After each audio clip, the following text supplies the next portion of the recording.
Hello and welcome to African Living Abroad.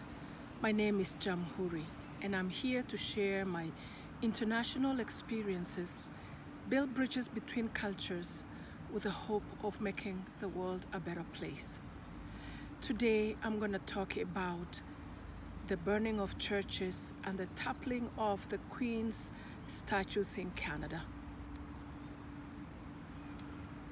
This follows the unfolding of events after the discovery of mass graves of Indigenous children starting from May 31st, 2021. How do we interpret this burning of churches and toppling of statues? I have three ways that come in mind.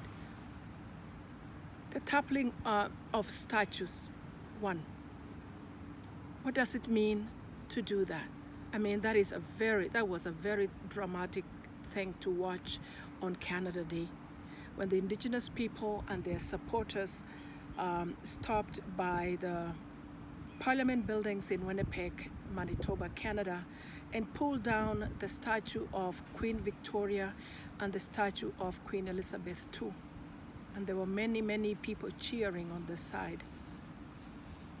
I can interpret this to mean that, for sure, for the Indigenous people, for the last 150 years since Canada was, I would say, invaded and colonized, and the Indigenous people suffered a lot since those years, I think it was a pretty strong message to say that they've had enough. And truly so, they have had so many atrocities committed against them culturally, emotionally, financially, and in many other ways. And there have been a lot of unsolved issues.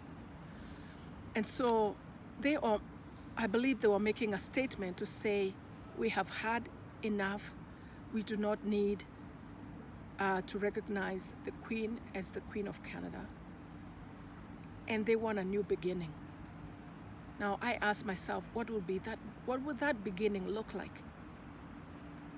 Last year in Africa, I believe that was in Congo, there was also the bringing down of the statue of King Leopold, who colonized Congo and also inflicted a lot of atrocities to the Congolese people. And at that time, when I was in conversation with people on Facebook, I was of the idea to just leave the statues alone and maybe raise a plaque beside it to show what that man meant to the people, to the country, and to write according to the people, their opinions about it, that this king inflicted atrocities to the Congolese people, and so that the future generations can learn from it. And just recently I was discussing this idea with a family member. I thought, well, maybe these statues could be repurposed that way as an educational tool. And he said to me that he wouldn't think so, because every time you pass by, if you suffered under that person, you don't want to be reminded to stop by and read again what he did to your people. And he thought that the memories of those tough times live in the minds of the people. And that was a very new way for me to look at it. And so I'm just reporting as an observer and interpreter. And it really means that I believe that they mean, the people, Indigenous people, mean that it's enough. And they want a new way of governance going forward.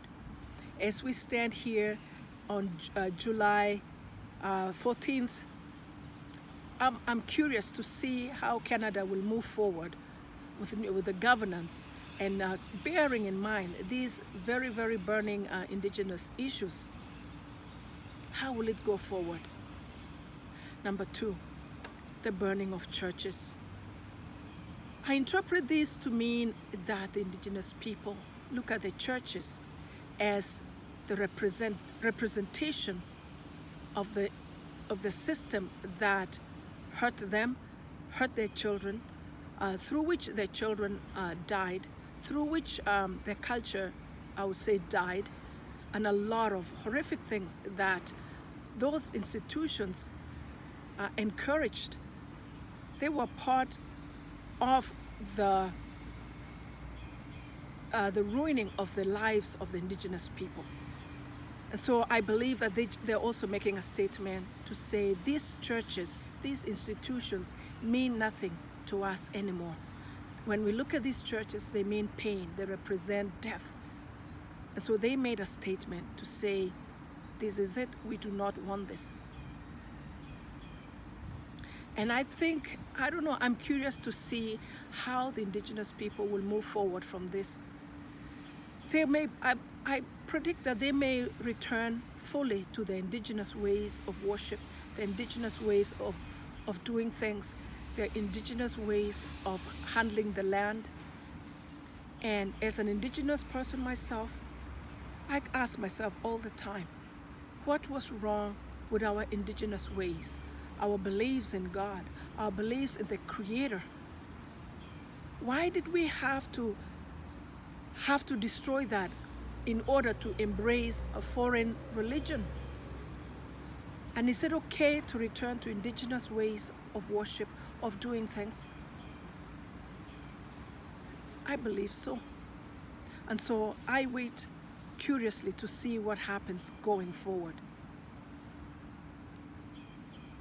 And third, what does this unrest in Canada mean for non-indigenous people?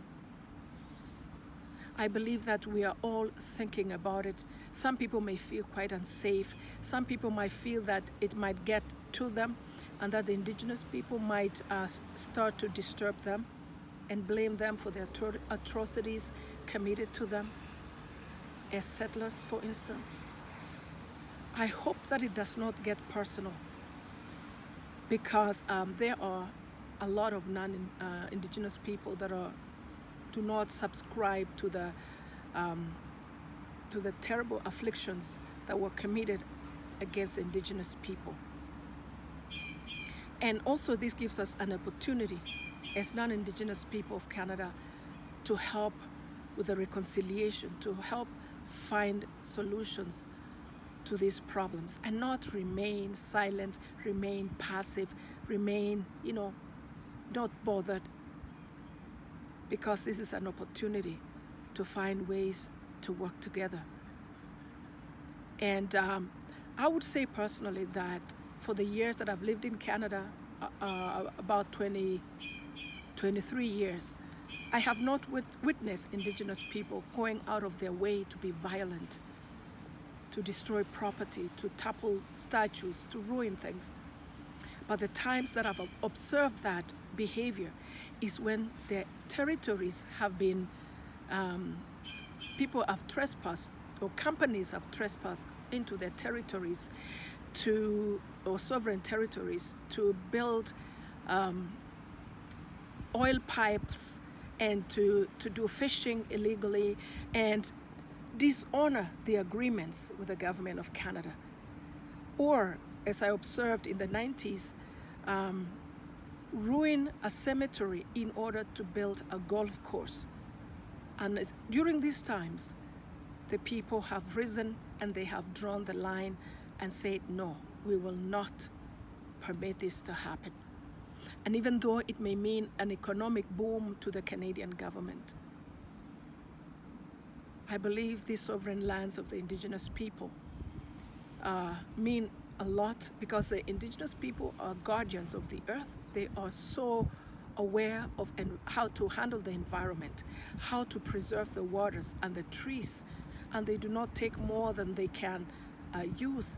They have, and that is the truth about indigenous people worldwide. They do not consume more than they need. They are, I call them the guardians of the earth, and that's their territory. And even if oil flows underneath and they decide, no, we are not going to tap into that because we will pollute our waters and our fish and our livelihood, and at the end pollute ourselves, they are very, very knowledgeable.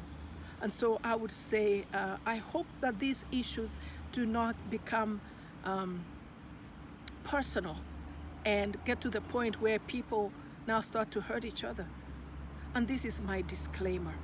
I do not condone violence and the vandalism of property. But we need to be very, very careful. We need to listen to these issues at hand and resolve them really, really quickly, because the Indigenous people have suffered a lot for many years. And we know that when things get beyond control, a lot of things could go wrong. And so these are my 3 ways to interpret the events that unfolded in Canada in July of 2021. If you like what I'm sharing, please share it further with other people and subscribe to my channel. And I would encourage you, as usual, to continue to do your work, whatever you're called to do. We cannot remain passive in this changing world. There's so many things we need to do. And we each know what we are called to do. We need to step up, despite the fear, despite the resistance from our inner beings, because fear is there to protect us from venturing into a new system, a new way of life. But we feel it, if we feel it in our guts, what we need to do, I'd encourage you to step up. And if I can be of any help and support to you, I would gladly be there. Just get in touch with me, reach out to me. And so this is it for today. Bye.